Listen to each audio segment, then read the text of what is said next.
кој си на небесата, да се свети името Твое, да дојде царството Твое, да биде волјата Твоја, како на небото, така и на земјата. Лебот наш насушен дај ни го денес и простини ги долговите наши, како што и ние им ги проштеваме на нашите должници.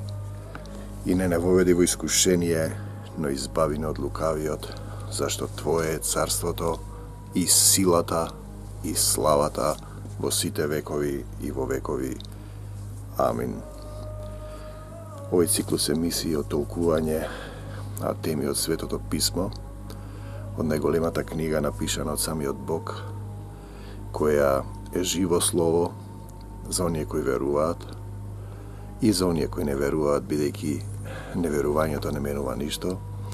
Тоа е живо слово кое ни е потребно да се храни нашиот дух, зашто е пишано: човек не се храни само од леб, туку од секој збор што излегува од устата на Бога, како што Исус му одговори на сатаната кога беше искушуван 40 дена во пустината.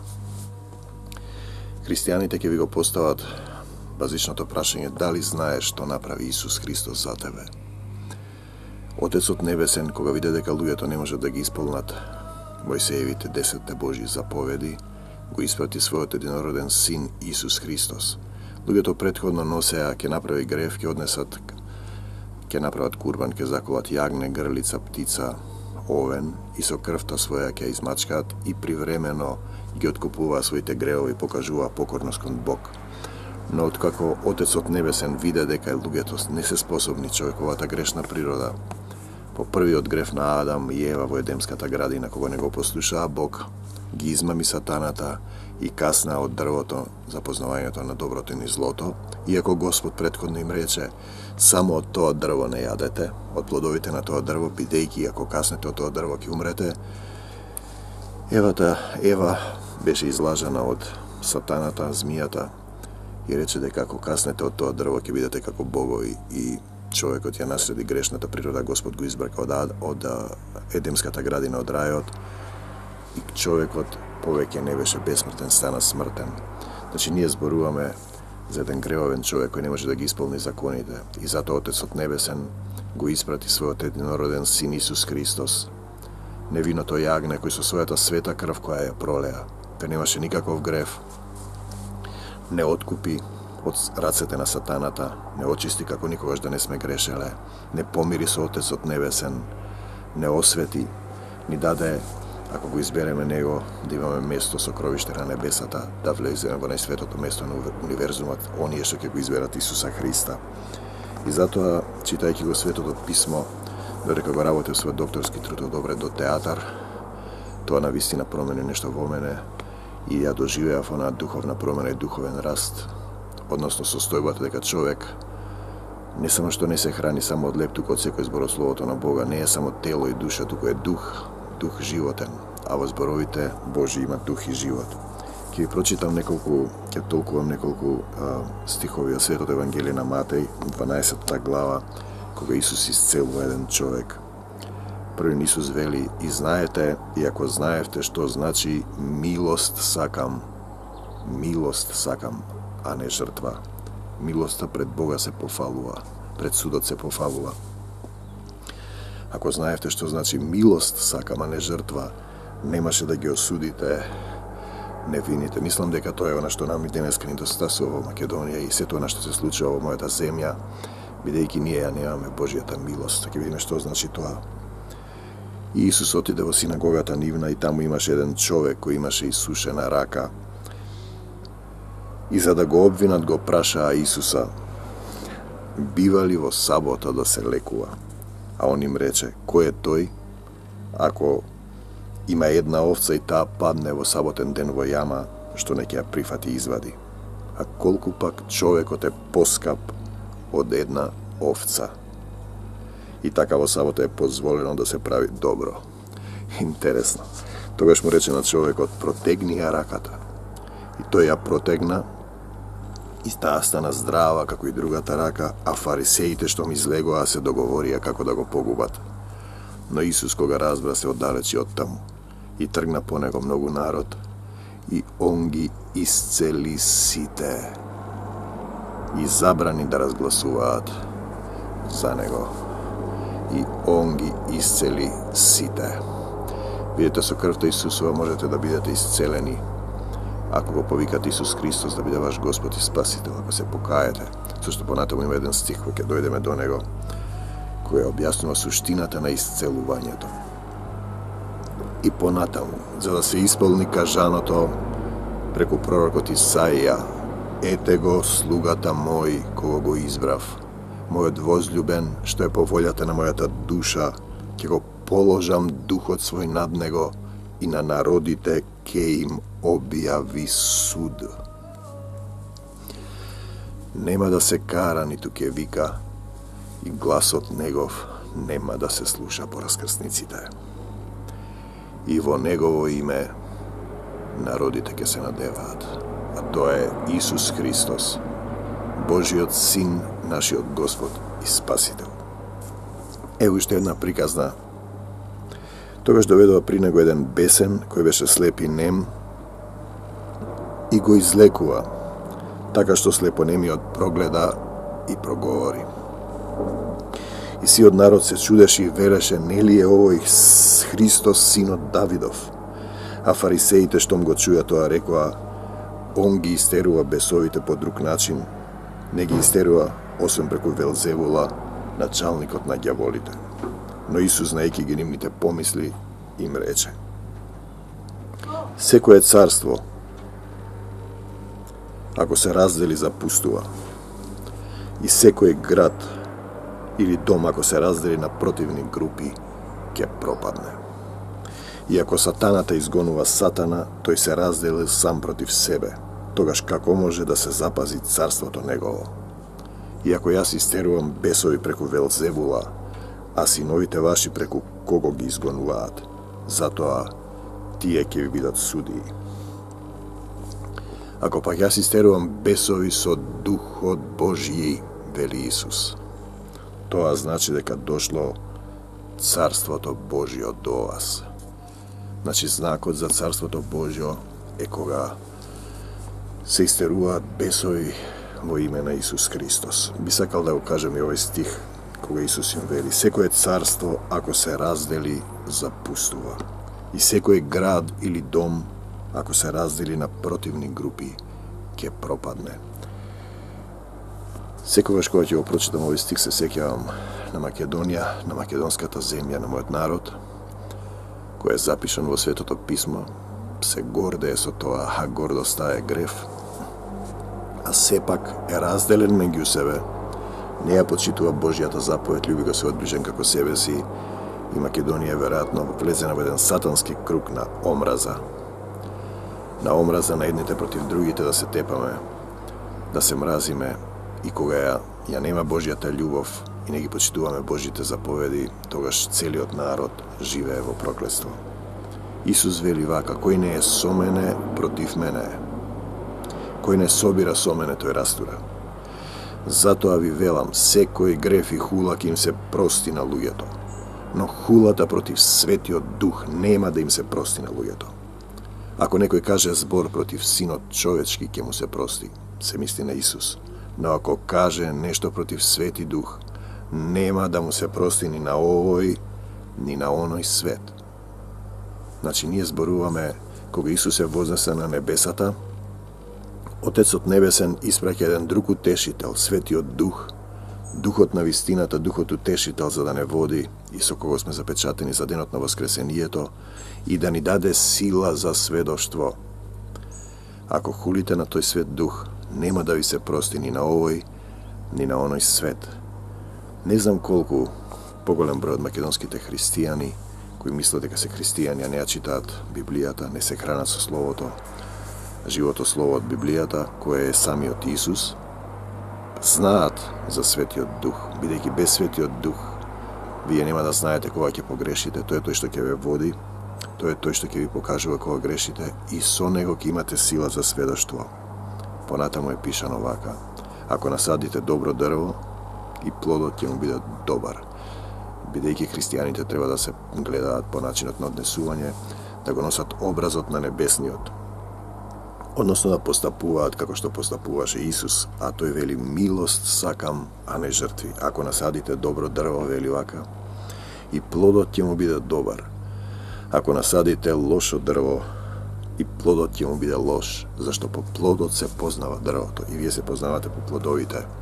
И потоа тој им вели, породи змии, никако можете да говорите добро кога сте лоши, зашто од преполнетото срце прикажува устата. Добриот човек од доброто сокровиште изнесува добро, а лошиот човек од лошото сокровиште од срцето изнесува лошо. И ви велам дека за секој лош збор што ќе го изговорат луѓето, ќе одговараат на судниот ден. И така, ние секојдневно изговараме многу зборови, пцуеме, колнеме, осудуваме, завидуваме. Знаете, устата е тоа што, има еден стих во Библијата кој вели, не тоа што влегува во устата го загадува човекот, него тоа што излегува од неа, тоа што го зборуваме, бидејќи е пишано дека за секој лош збор ќе одговараме на судниот ден. И познати се стиховите од Матеј исто така, не судете за да не бидете судени. Значи, вие не треба да судите заради вас. Ако осудувате, и вам ќе ви се суди, и со каква мерка мерите, со таква ќе ви се мери. Тоа се принципите кои важат во светот, а тоа се Божите закони. Тогаш некои од книжниците и фарисеите одговорија и рекоа, му велат на Исус, учителе, сакаме да видиме знак од тебе. Често ми велат луѓето да видам дека Исус некој се вратил од мртви, да ќе поверувам. И еве што вели тој. Но ми одговори и рече, лукав и прелюботворен род бара знак, но нема да му се даде знак, освен знакот на пророкот Јона. Интересно, има еден стих кој вели, блажени се оние што не виделе и поверувале. Ја знаете приказната за пророкот Јона, оти како што Јона беше во утробата на китот 3 дена и 3 ноќи, и така синот човечки ќе биде во срцето на земјата 3 дни и 3 ноќи. Ниневејците ќе излезат на суд со овој род и ќе го осудат, зашто тие се покајаа. Зашто тие се покајаа од проповедта на Јона, и ете тука има повеќе од Јона. Господ го испрати Јона кај ниневејците да им проповеда за да се покајат, бидејќи многу грешеа. Тоа бил град, како што пише во Библијата, од 120.000 луѓе. Биле многу грешни, и Јона не сакал да оди, и потоа кажува зошто не сакал, во вториот дел на приказната, од Стариот Завет. Бидејќи биле толку расипани, знаел дека на крај мојот Господ е, викам, долго трпелив и многу милостив, и на крајот ќе им прости. Побегнал од Господ, се качил на еден брод, настанува бура, и Јона на дното на бродот спие, додека сите други што биле се молат за да не потоне бродот, се молеле на своите богови. На крајот дошол капетанот на бродот и го буди, и он му вика, зошто ти спиеш, ние тонеме, пропаѓаме. Знаете, Јона му вели, моли се на твојот Бог, може би тој ќе ни помогне да не потонеме. На кој Бог му веруваш ти? И Јона вели, јас верувам во оној Бог кој го создал земјата, небесата и морињата. И тогаш тие многу се уплашиле, фрлиле ждрепка и ждрепката падна да видат зошто е бурата на Јона. И Јона им рекол, јас бегам од тој Бог. И тогаш и тој самиот им рекол, фрлетете ме во морето и бурата ќе престане. И Јона бил фрлен во морето и го лапнал еден кит, и таму останал 3 дена и 3 ноќи, и потоа му се помолил на Господа. Понекогаш ние чекаме да не снајдат настаните световните замки, да не победи овој лажовен свет со кнезот на овој свет, кнезот на лагата, сатаната, и тогаш ни текнува на Бог. После 3 дена и 3 ноќи му се помолил на Бог, и Бог го извадил на земјата повторно. Зашто Бог е многу милостив и долго трпелив, нели? Ако го помолите Исуса, Отецот Небесен во името на Исус Христос да ви ги прости гревовите, ќе ви ги прости, зашто кога ќе нема веќе време, доцна е веќе. И Јона повторно дека ниневејците им проповеда и се качил на едно брдо да види што ќе стане со градот, бидејќи ниневејците се покајале, Господ им простил, и Јона многу се налутил, се огорчил на Бог, бидејќи им простил на ниневејците, бил огорчен до смрт. Господ, за да го смилостиви, му направил една тиква со големи лисја да спие под сенката, и тој заспал. И Јона многу спие, тоа е символ на еден човек кој е заспан, кој го познава Бога, спие, например, како некои од денешниве наши христијани, кои не ја прават, извршуваат задачата, тука пишува, кој не е со мене против мене, кој не собира со мене, тој растура. Зашто ние треба да бидеме ловци на луѓе и да го шириме светото Евангелие, бидејќи тоа е заповедта на Исус. И по едно деноноќие, Јона многу ја возљубил тиквата која му држала сенка, таа се исушува и Јона плаче, зошто таа се исушила. И тогаш Господ му вели: Јона, зошто плачеш? Ти плачеш на една тиква која се исуши, која ти држеше сенка, нити си ја посадил, нити си направил да расте, нити си ја полевал, а мене ме прашуваш и ми се лутиш зошто не ги погубив ни невејците кои се покајаа. Тоа е суштината на христијанството. Ке видиме во последниот стих. Потоа сакам да ви кажам уште нешто за браќа и сестри што подразбира братска љубов. Првата Божја заповед: љуби го својот ближен како себе си. Ете, некои дојдоа кај Исуса и му кажаа: ете, мајка ти и браќата твои стојат надвор и сакаат да зборуваат со тебе. А Исус им одговара: која е мојата мајка и кои се моите браќа? Еве ја мојата мајка, и покажува на луѓето околу него, и еве ги моите браќа, зашто кој ја исполнува волјата на мојот небесен Отец, тој ми е брат, сестра и мајка. Кој ја исполнува волјата на мојот небесен Отец, тој ми е брат, сестра и мајка. И потоа им вели: зашто вам ви е дадено да ги знаете тајните на Царството Небесно, а ним не им е дадено. Зашто кој има, ќе му се даде и ќе му се преумножи, а кој нема, ќе му се земе и она што го има. И над нив се исполнува пророкувањето на Исаија, кој вели: со уши ќе слушате и нема да видите, со очи ќе гледате и нема да разберете. Срцето на овие луѓе закоравело, вели Исус, и со ушите тешко слушаат и ги затвориле очите своји, да не би некогаш со очите да видат и со ушите да чујат и со срцето да разберат, та да не се покајат и да ги исцелам. Та да не се покајат и да ги исцелам. Значи, ако сакате да бидете исцелени, душевно, телесно, духовно, вие треба да се покајате и да го повикате Исус Христос за свој Господ и Спасител. Зашто вистина ви велам, вашите очи се блажени оти гледаат, тогаш вашите очи ќе бидат блажени ќе гледаат и ушите ваши ќе слушаат. Зашто вистина ви велам, им вели Исус, многу пророци и праведници сакаат да видат што гледате вие и да чујат што слушате вие, и не видоа и не чуја. Патеката не е тешка. Кога ќе видиш дека овој лажовен свет те води во пропаст и ништо не е како што треба да биде, бидејќи овој свет е владен од сатаната, можеш да клекнеш на колена и да го повикаш Исус Христос. Знаеш ли што направи тој за тебе? Ги зема твоите гревови, ја победи смртта, го победи сатаната, со тојата света крв те откупи од рацете на сатаната, ги изми твоите гревови, ги закова сите твои болки, болести и страдања на крстот и те повикува: дојдете при мене, сите изморени, обременети, и јас ќе ве успокојам. Можеш да го повикаш Господ Исус Христос, да се покаеш за секој грев, зашто ако кажете дека немате грев, тој е лажец, пишува во Библијата. Нема ни еден праведен. Еден е судијата, еден е учителот. Тој е Отецот Небесен, Исус Христос и Духот Свети, троединиот Бог. Да се покаеш, да им простиш на сите и да го повикаш Исус Христос за твој Господ и Спасител и да го читаш Словото, живото Слово, и тогаш Господ ќе ти зборува, и тогаш ќе научиш да се молиш наизуст, не да читаш молитви научени на памет или да ги читаш од текстот, да читаш, да зборуваш молитви од своето срце. Тоа што ти доаѓа, бидејќи постојано ќе бидеш во едно молебствување со Бог и ќе бидеш кој не собира со мене, кој собира со мене, ќе собираш со него, нема да растураш и ќе бидеш во еден дух со него.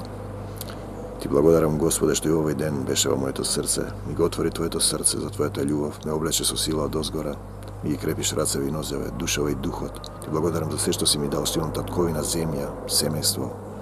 Твојата света крв ја аплицирам врз мене, таа е чист, ме чисти, ме измива и ме откупува од рацете на сатаната. И денеска ја прославувам, Господи Исусе Христе, Твојата победа над смртта и сатаната, над демоните, над болестите, над проклетствата, над се што не е Божјо во мојот живот, во моето семејство, во моите родители, роднини, пријатели, во мојата работа и во мојата земја Македонија. И ја оставам Македонија во Твои раце. ти да се грижиш за неа и те повикувам дојди во Македонија и помогни ни, зашто се можам преку Исуса Христа кој ме крепи, зашто без тебе не можеме да направиме ништо. Слава ти Господи Исусе Христе, слава ти Татко Небесен, слава ти Душе Свети. Бидете благословени во мир и љубов. Мир вам, Македонијо. И нека ве допре Исус за да разберете во срцето, да се покаете и да бидете исцелени и вашите органи од органи на гревот да бидат органи на праведноста и да живеете во победоносен и плодоносен живот. Амин, до Божјо Царство Небесно.